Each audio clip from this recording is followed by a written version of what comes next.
आज हम पढ़ने जा रहे हैं आपका ही इसी टॉपिक का इम्यूनिटी का टेम्परेचर रिस्पॉन्स, जो कि आपकी इनिट इम्यूनिटी का लास्ट टॉपिक होगा। इसके बाद हम हमारा एक्वायर्ड इम्यूनिटी को स्टार्ट करेंगे। तो स्टूडेंट्स, जैसा कि आपको पता है कि टेम्परेचर रिस्पॉन्स को हम, यानी कि अगर आपकी बॉडी का टेम्परेचर बढ़ जाए तो उसको हम फीवर कहते हैं। और मोस्ट स्पेसिफिकली मेडिसिन की फील्ड के अंदर, मेडिकल की फील्ड के अंदर अगर आप डॉक्टर बनने जाएंगे तो इधर इस टर्म के ऊपर हम यूज़ करते हैं पायरेक्सिया। क्या यूज़ करते हैं? पायरेक्सिया। और आपकी बुक ने भी ये नाम आपको बताया है। तो बच्चे, होता क्या है कि पायरेक्सिया को अगर हम, या फीवर को अगर हम समझना चाहें तो ये क्या होता है? Increase in temperature for a normal clinically हम उसे क्या क्या नाम देते हैं? फीवर का नाम देते हैं। अगर आपकी बॉडी का टेम्परेचर इंक्रीज हो जाए तो क्लिनिकली क्या कहलाता है? फीवर कहलाता है। और fever is a sign of infection. Fever कोई बीमारी नहीं होती। फीवर एक सिम्टम होता है, एक साइन होती है किसी भी इन्फेक्शन की जो आपकी बॉडी में दाखिल हो चुका है। And the part of innate immunity. और ये क्या होता है? हमारी बॉडी का पार्ट होता है। इनेट इम्यूनिटी का एक्चुअली पार्ट होता है, हमारी बॉडी का नहीं एक्चुअली, सॉरी।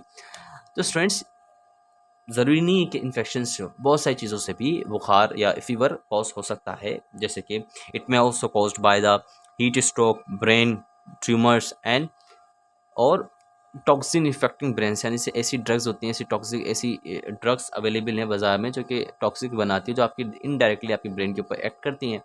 उसके नतीजे में भी, ड्रग्स के साइड इफेक्ट के नतीजे में भी आपको बुखार हो सकता है।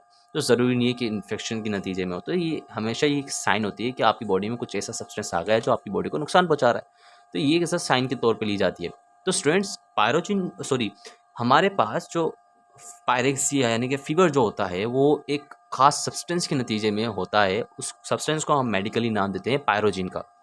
क्या नाम देते हैं? पायरोजिन। पायरोजिन क्या होती है? Substance that induce fever and termed as pyrogen, यानी कि ऐसा सब्सटेंस जो फीवर को लेकर आए उसको हम क्या बोलते हैं, या फीवर करवा दे उसको हम पायरोजिन बोलते हैं।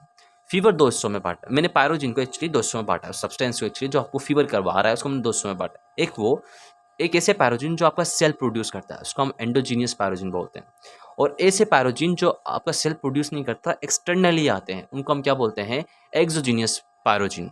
मिसाल के तौर पे अगर हम बात करते हैं एंडोजीनियस पायरोजिन की, तो मैंने इधर बहुत इंपॉर्टेंट जो एंडोजीनियस पायरोजिन की मैंने लिखा है उधर, आप इधर देख सकते हैं। अब क्या होता है? सबसे पहले हमारे पास आती है इंटरल्यूकिन 1 एंड 6। ये भी पायरोजिन है। ये क्या करती है? ये एक्ट करती है हमारे ब्रेन के ऊपर, हाइपोथैलेमस के ऊपर। हाइपोथैलेमस हमारा ब्रेन का ऐसा कंट्रोल, एक टेम्परेचर कंट्रोल सेंटर है। उधर जाके जब ये एक्ट करती है तो क्या होता है? हमारा टेम्परेचर डिस्टेबलाइज हो जाता है हमारी रेंज से। मिसाल के तौर पे हमारा जो टेम्परेचर होता है बॉडी का, वो होता है, हमारा बॉडी का टेम्परेचर होता है 37 सेल्सियस। ये नॉर्मल टेम्परेचर होता है। और इसको हम एज अ 98.6 फ़ारेनहाइट से भी रिप्रेजेंट करते हैं। अगर ये आपका टेम्परेचर इंक्रीज कर जाता है 38 से, तो ये जो टेम्परेचर अगर आपका 105 से अबव पहुंचेगा तो यू विल बिकम, आपकी डेथ हो जाएगी।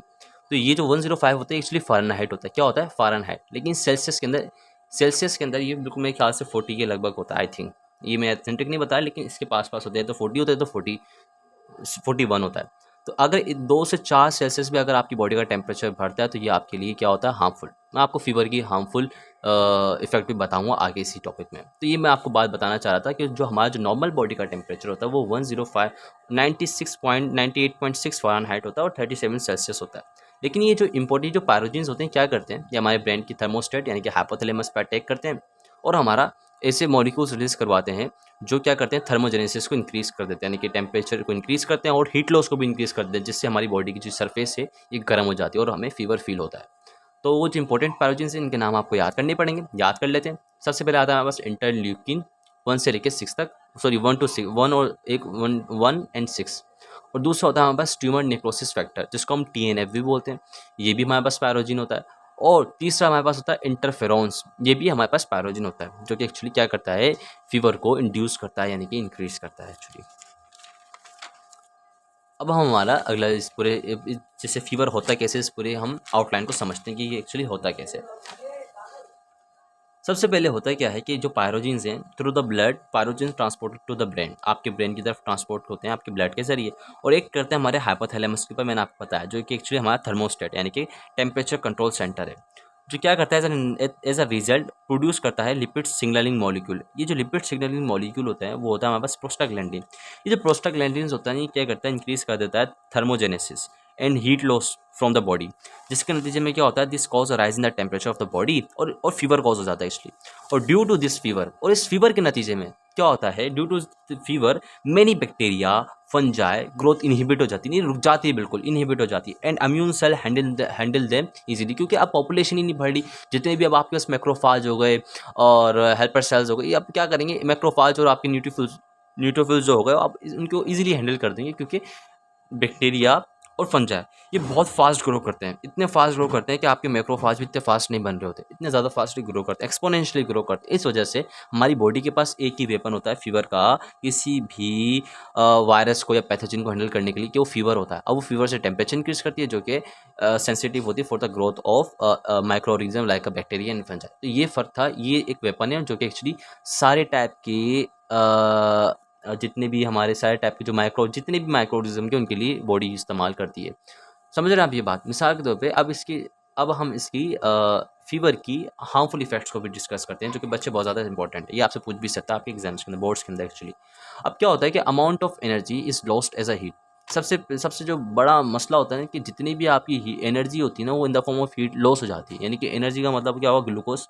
अगर मैं केमिकल एनर्जी की बात करता हूँ, तो जो ग्लूकोज होती है ना, वो यूज़ हो जाती है for the synthesize of the heat, और वो लूज भी हो जाती है हीट। अगर हम चाहें तो हीट को कंजर्व करें, लेकिन वो हम कंजर्व नहीं कर पाते, वो लूज़ हो जाती है। ये एक सबसे बड़ा नुकसान होता है, और बहुत ज़्यादा अमाउंट में हो जाती है, कंसिडरेबली ज़्यादा हो जाती है। और कॉज मसल फटीग, मिसाल के तौर पे कि आपकी जो एक्चुअली मसल फटीग मैंने बोल दिया, फटीग से मुराद होता है आपकी बॉडी में बिल्कुल थकावट ले आती है, डिहाइड्रेशन, पानी की कमी हो जाती है, और सीजर्स, आपको दौरे पड़ना शुरू हो जाते हैं। क्या पड़ने शुरू हो जाते हैं? दौरे पड़ना शुरू हो जाते हैं, सीजर्स। ये भी आपका हार्मफुल इफेक्ट है फीवर का। और जो तीसरा हमारे पास आता है, वो आता है temperature higher 105 Celsius 105 Fahrenheit is lethal and cause death.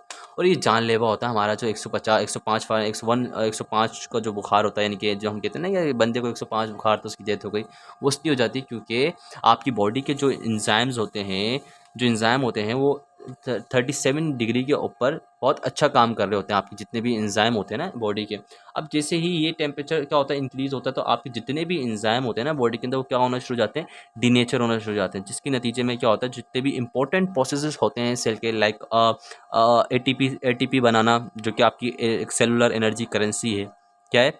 Cellular energy currency. अब ये बन नहीं रही, जब ये बन नहीं रही, तो आपकी बॉडी के बाकी फंक्शंस कैसे इनिशिएट होंगे, जब ये एटीपी नहीं बन रही, एंजाइम डीनेचर होगा, क्योंकि आपको पता है एटीपी बनाने के लिए बहुत सारे एंजाइम यूज़ होते हैं, और हमारी बॉडी के अंदर जो एटीपी बनाता है वो मिटोकॉन्ड्रिया बनता है। अब मिटोकॉन्ड्रिया को इतनी एनर्जी नहीं मिल रही कि वो एटीपी बना पाए।